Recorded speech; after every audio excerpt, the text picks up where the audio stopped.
Folks,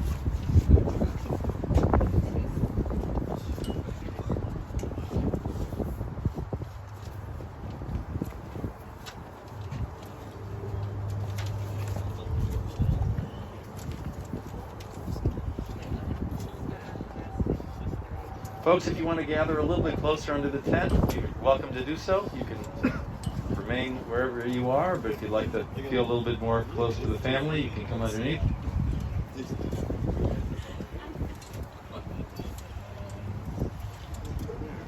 Can everybody hear me?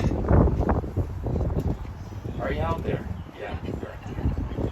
Kol omer kra v'amar ma'ikra, kol habasar chatzir, v'chol chasto ketzitz hasadeh, yavesh chatzir novel tzitz ki ruach Adonai nashvavo. A voice says, cry out. But I ask, what shall I cry? All flesh is like grass. All of its beauty is like the flower of the field. The grass withers, and the flower fades, when a wind from God blows upon it. Surely, therefore, people are like grass. The grass withers, and the flower fades, but the word of God endures forever. LeDavid mizmor l'Adonai haaretz umloa tevel v'yoshveva ki hu al yamim yisada v'al nehorot yichoneneha mi ya'aleh b'har Adonai u'mi yakum b'mkom kadsho neki chapayim uvar levav asher lo nasa lashav nafshi v'lo nishba lemirma. The earth is the Lord's with all of its fullness. The world is the Lord's with all of its inhabitants. Who may ascend the mountain of the Lord? Who may stand in the holy place? He who has clean hands and a pure heart. He will receive a blessing from the Lord and a just reward from the God of deliverance. Mizmor LeDavid, Adonai roi lo etzar b'nateshi arbitzeni al mei menuchot yinahaleni, nafshi yeshovev yancheni b'maglei tzedek l'man shemo. Gam ki elech v'gates hamavet lo ira ra ki ata imadi. The Lord is my shepherd, I shall not want. He has me lie down in green pastures. He leads me beside the still waters. He guides me on paths of righteousness. He revives my soul for the sake of his glory. Though I walk through the valley of the shadow of death, I fear no harm, for you are with me. Your staff and your rod, they comfort me. You set a table in sight of my enemies. You anoint my head with oil. My cup overflows. Surely goodness and mercy shall follow me all the days of my life, and I shall abide in the house of the Lord forever. Your father had a good eye. He had a good eye for art, three-dimensional art. He had a good eye for cars. He could tell you a car and the make of the car and the kind of the car. He had a good eye, I know, for fixing things. He fixed things around the home, all of your homes. He could see what was wrong in the layout of your homes and where things should be. In some ways, he could see things no one else could see. In some cases, he told me he could see things that might go wrong in a situation. He was a bit of a worrier. Plus, his own profession taught him to look ahead to think of such things. I think he could see things because he was intellectually curious. His brain was always working, his mind always reassessing different ways of thinking about situations. I know he could recall cases he had handled years earlier with specificity. The mind was always spinning and analyzing, and he could see things that others couldn't. And one of the things he taught you to see was to know the difference between right and wrong. I know, as he pointed out to you, he was not going to get rich on someone else's mistake, which he pointed out to you, whether it was a waitress or a cashier making an error. He taught you to be honest, to be straight, to be honorable. Because he was honorable. He had honor. Your dad was a man who had really so many interests. He's sort of a Renaissance man who liked to do the right thing. He liked to garden. How big was that zucchini? Like a baseball bat? Yeah. Grew pumpkins. He grew up on a farm. He always had a soft spot from it. He mentioned that to me at times he grew up on a farm. Of course, I started thinking Green Acres, but I know that he always went back there. He stayed part of it. gave him joy. And I know you always had a garden at home. He enjoyed museums, art museums, auto museums. And you know he believed in education. He went to college here at Case for college and law school. He was ultimately honored by the ABA for a career that spanned 65 years. Always spoke about retirement, but always kept involved in his work. Like I said, the mind kept working. He loved family, his childhood family. He was very close to his sister Harriet. And they remain close, and I know your families remain close into your adult years. Would have holidays. He was close to his parents, his father and his mother. Growing up in Ashtabula, there weren't many Jews in his school, but he remained strongly identified with his Judaism his whole life. I know he always went back to his high school reunions. He felt a certain link to those years. He met your mom, and they created the home life and the upbringing that was your dominant reality for so many years. Your dad loved nature and landscapes. He loved animals, and although none of you really took up his love of farming, you each had your own relationship with him. Whether it was teaching you how to drive, or driving you separately to Hebrew school because you were shy. Sounds like a scam to me, but he took it. Or going with him to a Brown football game. You all knew your dad was there for you. As three daughters, you never had or you never felt that he placed any gender stereotypes on you. He set no limits on you, no bars. You never felt any hint of that from him. He loved you. And being with the three of you, seeing you together, continued to give him great joy throughout his life. Your parents had friends. They went out together. They went out with other couples. They traveled. And they raised all of you. After her passing, I know that your dad often commented on how much he loved her and missed her. What you always knew about your dad is that he was aware and concerned of the welfare of other people. His work was that. His personal life was that. His way with people was that. He loved being a grandpa. He really loved all of you grandchildren. Spoke to you and listened to you. Heard your stories and approached you with the same intellectual curiosity that he approached everything in life. And he approached you in love.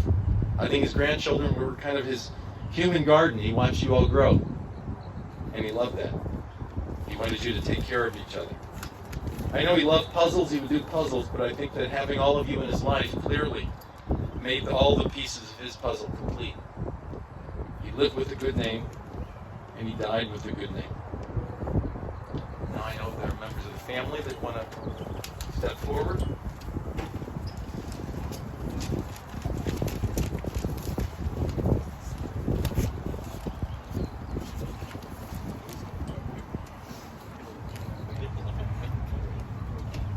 So my brother Andrew is home, but he wanted to be a part of this, so he gave me something to read. When Grandma and Grandpa came to visit us, they would stay on the third floor. There's a bed with a pull-out couch. Grandpa would always let Grandma take the entire bed in the guest room for herself, sleeping on the pull-out couch. So I remember the first time he visited after Grandma's passing, and I saw him getting ready for bed and sitting on the actual bed. It was sad not seeing Grandma there, but I remember I was in bed trying to fall asleep that night. But I realized that we don't get to see our grandparents forever, so I decided to go up to the third floor and see Grandpa. I was in 6th grade when this happened, and I didn't really know what to say to him, so I asked him to tell me about his tractors and the farm. I remember him telling me about a Ford N38 and a Ford N39, and talking generally about tractors made in the 1930s and 1940s. Little did I know that a couple years later, at my Uncle Frank's farm in Michigan, I would get to see and ride tractors just like those Grandpa had described. While I don't remember the details of every conversation we had, I will always remember how lucky I felt every time we could spend time together.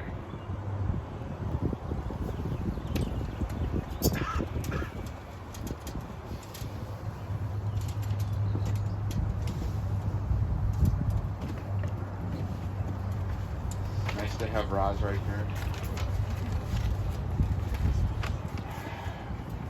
So, I have some things I'm going to say from Debbie, Brenda, and Cheryl, but I need to say a few things first. And a lot of these are to Roz as well. So, Maybe point the microphone closer to your mouth. so I said to Brenda the other day that the crazy thing is that I knew her dad for longer than I knew my dad. 41 years. So everything I'm going to say is never going to come as a surprise to the three of you guys.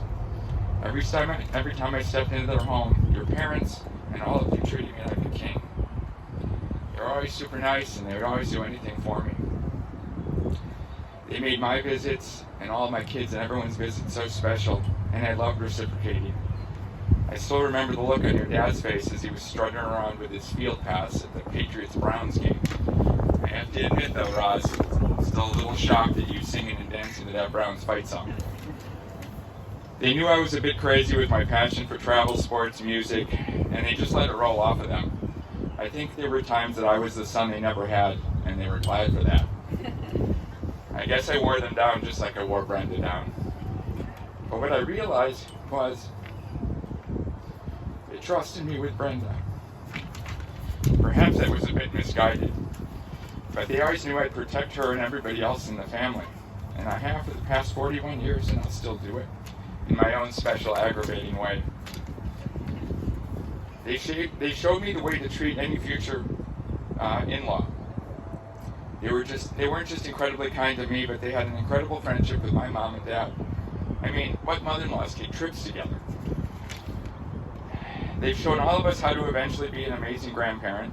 Some of us now, some of us hopefully for a while, not for a while. And I promise you that we'll all carry on the Shall We Dance tradition with every newborn. The three girls always talk about how your dad wasn't around a lot when you were younger. But what I realized was, your dad was smarter than anyone gave him credit for. He was probably thinking, what the heck do I know about raising three girls? All I can do is screw this up. Roz, she's got it.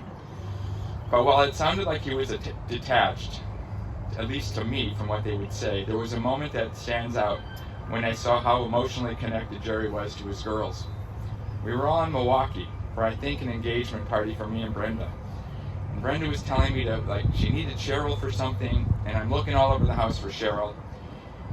And I know she was going through something with some other friend, prior friend, and I remember going outside and seeing her with Jerry and Cheryl were together, and I saw him consoling her and protecting her.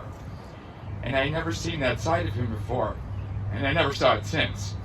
But that moment always stayed with me and gave me an insight of just how complex and caring he was in his own way. I wasn't sure I was going to say this, but so it's the Jewish nature of all of us to have guilt and regrets, so I do have to get this off my chest. I'm still bothered, Roz, to that day when I lost my temper a few times in front of you. And I can still picture those moments and the look on your mom's face. You'll be happy to know that Justin and I have only fought 2 or 3 times in the last 3 or 4 years, so we're both making progress. I so look forward to Jerry coming to LA. I figured there would be lots of downtime to hear more stories from him. Tractors, farm. Curious how long before Andrew fell asleep on that story, but I wanted to really know more about the Depression, which clearly had a lasting impact on him. I just felt that anyone who had lived 90 years sure had so much to tell us, even if we've heard a lot of it before. So for any of you out here who are younger or listening, if you're curious about anything, ask us now. Don't wait. These last few months showed Jerry's fighting spirit that resembled everything you overcame in your lifetime. And we all fought with you, even though nobody would often listen. I know Roz would have been proud of all of us, especially you. Your daughters advocated for you like no other. It helped we had a few doctor ringers in our group, and my brother and Michael. Lastly, and most important, I just have to thank both Roz and Jerry for bringing Brenda into the world and into my life. I know everyone else would have turned out great. I'm just not sure I would have without the 2 of you and her. Okay, that was my part. Whew.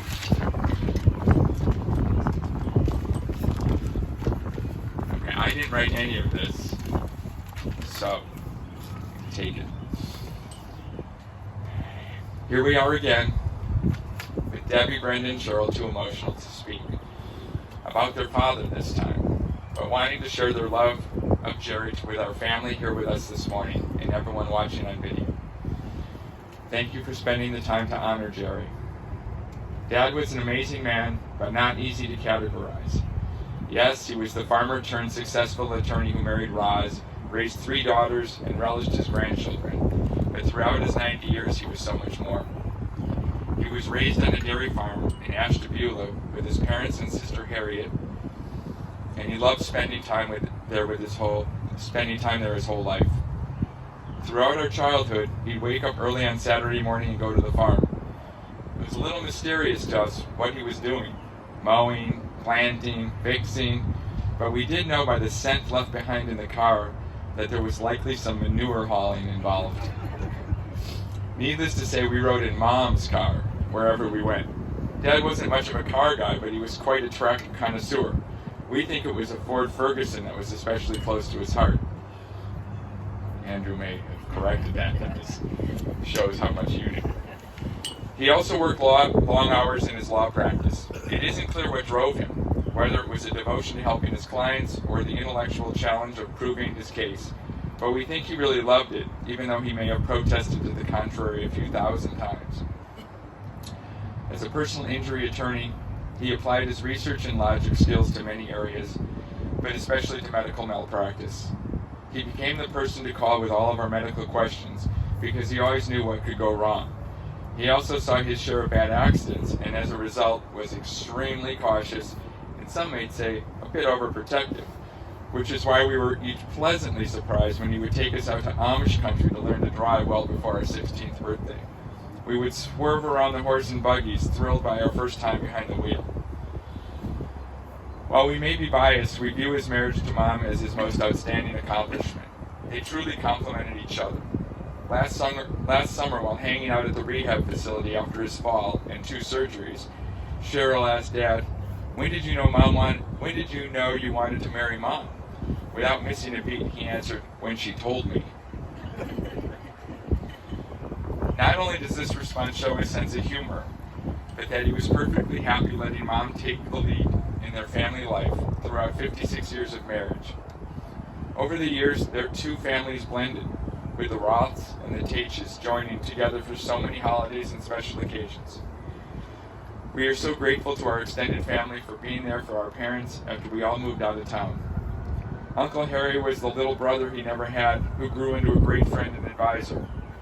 Shelley was the 4th daughter, who took great care of him and always had the magic words to convince him of whatever advice he disregarded from the 3 of us.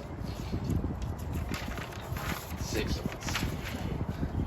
Alan was his unofficial concierge doctor who was able to skirt the COVID restrictions and make frequent visits, and so many others played an important role in their lives. We couldn't have asked for a more supportive father of 3 daughters. He was a man ahead of his time, raising us to believe there were no limits on what we could accomplish in our chosen careers with good education and hard work. And when we each stepped away from our jobs, he was okay with that too, trusting that we could make the best decision for ourselves and our families.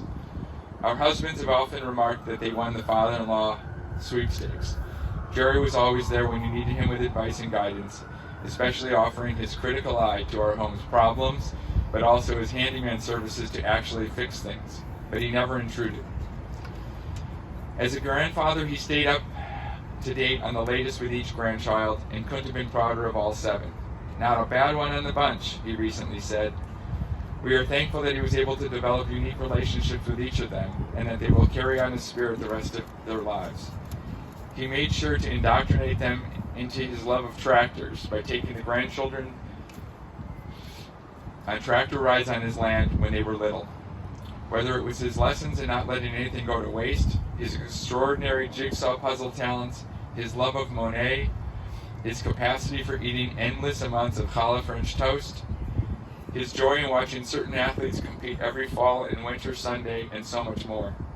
He led by example in many ways, but one that has become somewhat of a mantra in the family: it is never an inappropriate moment for a short nap. Mom and Dad also had a large circle of wonderful friends who they traveled with, dined with, and shared good times and bad.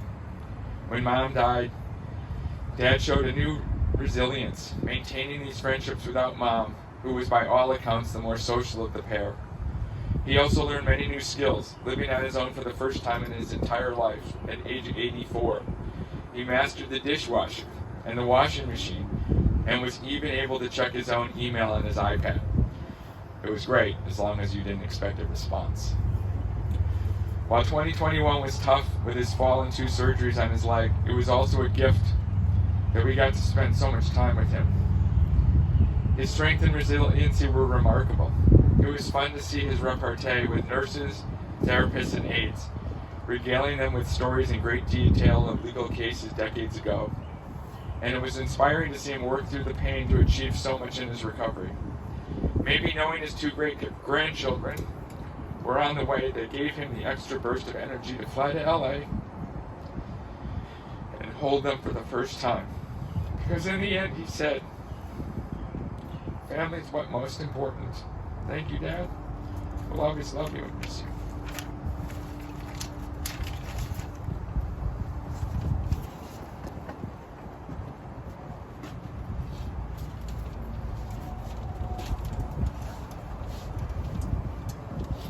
We can now rise for the memorial prayer.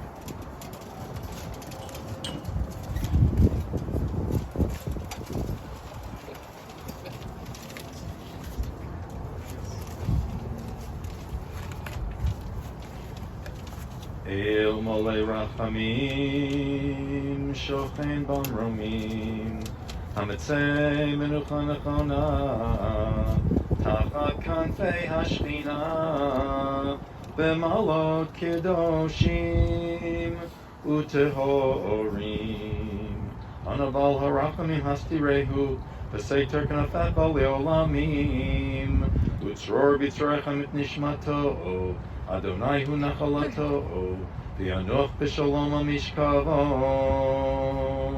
v'nomar amen. May we remember all of the worthy and the righteous deeds that he performed in the land of the living. May his soul be bound up in the bonds of eternal life. May he rest in peace. And we all say amen.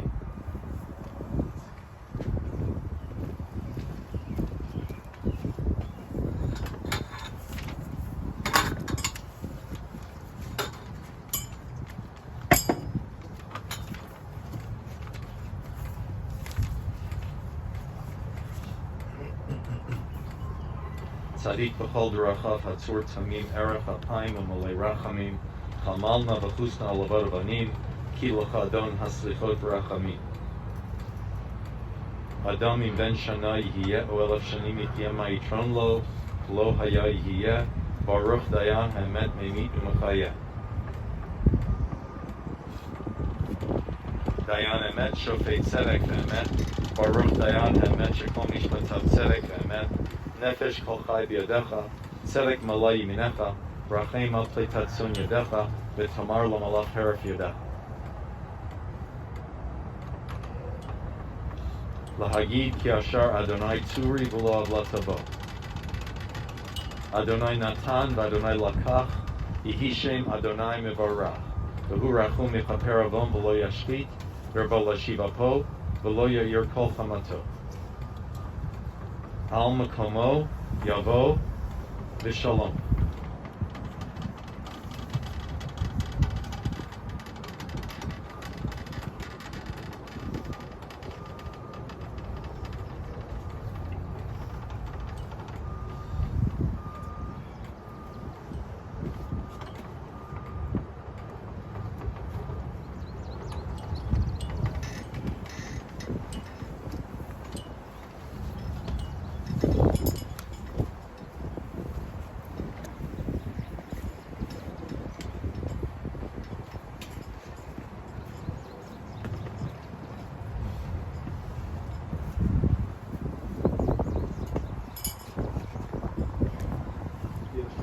Al haaretz keshahaya, v'haruach tashuv el Elohim asher netana.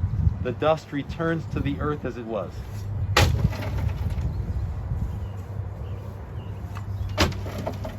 soul returns to God who gave it. Grant strength and comfort to those who are mourning. Adonai Natan v'Adonai Lakach. Yehi Shem Adonai Mevorach. God gives and God takes away. Blessed be the name of God. You're now invited to participate in this final mitzvah, taking care of your loved one till the very last step that needs to happen. By all means, anyone who would like to come forward, we'll take a few moments to shake the shovel for yourself. And then you'd shovel the dirt on top and then place the shovel back into the wheelbarrow for the next person.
Okay? I think you can come up now. Yeah.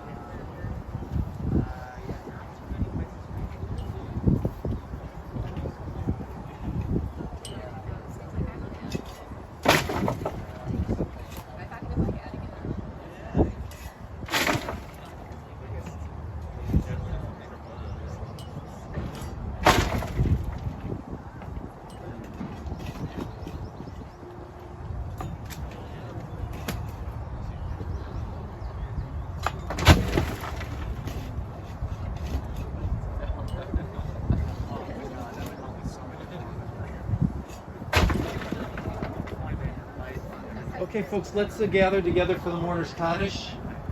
The mourners specifically, but others can be involved. If the mourners can, if not right near each other, at least we will be prepared to say it together, the mourner's Kaddish.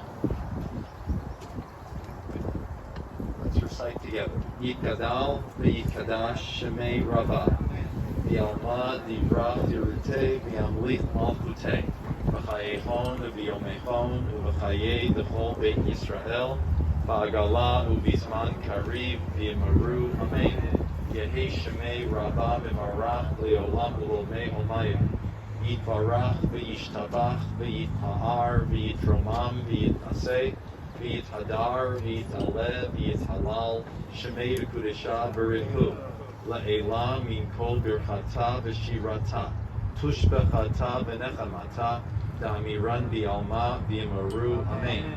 Yehi shalama rabba min shemaya, v'chayim aleinu v'yal kol Yisrael v'yamaru, amen.